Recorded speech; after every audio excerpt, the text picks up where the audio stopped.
maliwanag, kita pa rin yung true color niya. 900 ANSI lumens. Brightness lumens nasa 7,000.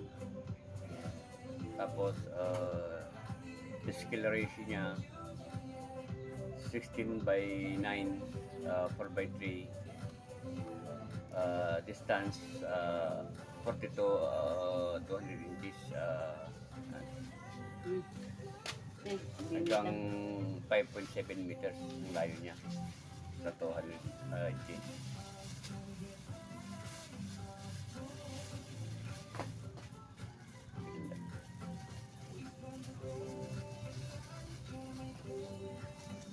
Ito, hindi ko ito binili.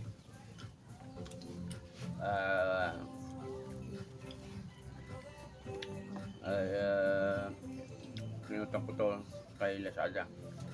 Mura lang. Kung may credit card ka, savings account ka, makakautang ka kay Lazada. Maliit lang yung installment niya, yung ang presyo nito. Hindi ko na i-akuan. Ang presyo nito nasa Lazada. Hanapin mo na lang sa Lazada magkano presyo niya.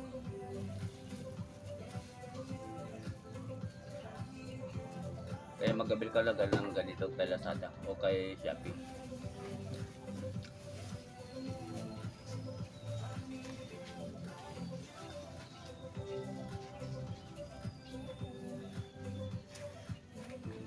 Napakalinaw. Ang una mong titignan, pag bumili ka ng projector, yung power niya, gaano kataas. More than 100 o 150, malinaw na. Tapos yung ANSI niya, sapat na yung pinakamababa na 300. Kung mas maganda, yung mas matas pa, ito 900 lumens. Yun. Mayroon pang mas mababa ang mate 300, pero mas okay yung matataas na lumens ang piliin mo para maliwanag na maliwanag kahit na may ilaw.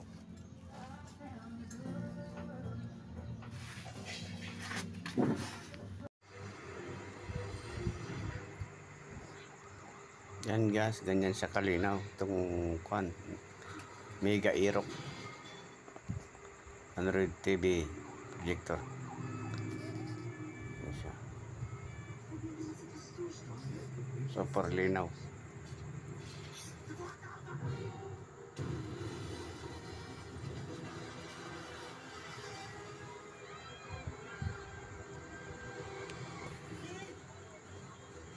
Mega Aerox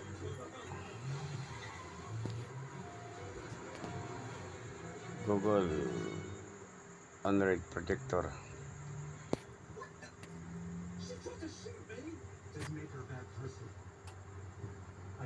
Yan, super linaw, mas malinaw pa sa TV. So, ang bagong Android TV projector.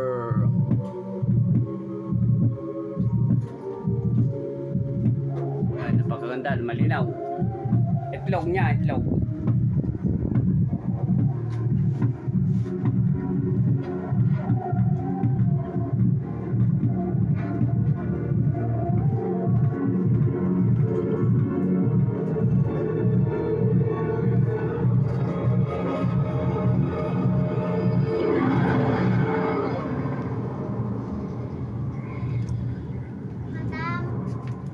Wait.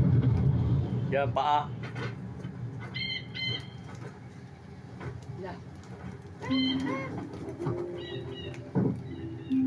Boys, let's do this!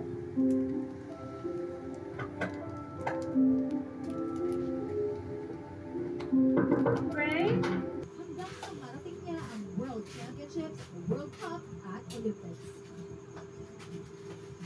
Ang mga gantimpala, bilang pasasalamat sa lahat ng kanyang paghihirap at pagsisikap mula sa pamahalaan ng mayroon si Caloy na Olympic gold medal in valor, 20 billion pesos cash from the Philippine Amusement and Gaming Corporation of PAGCOR, as stated in Republic Act of 10699, or the National Athletes and Coaches Benefits and Incentives Act.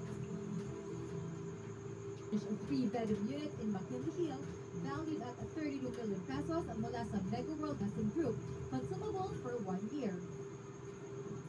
5 million pesos from Arena Plus, house and lot package at Batangas from ng ating Golden Boy sa kanyang travel goals dahil sagot na ng Philippine Airlines and Cebu Pacific ang biyahe niya within the country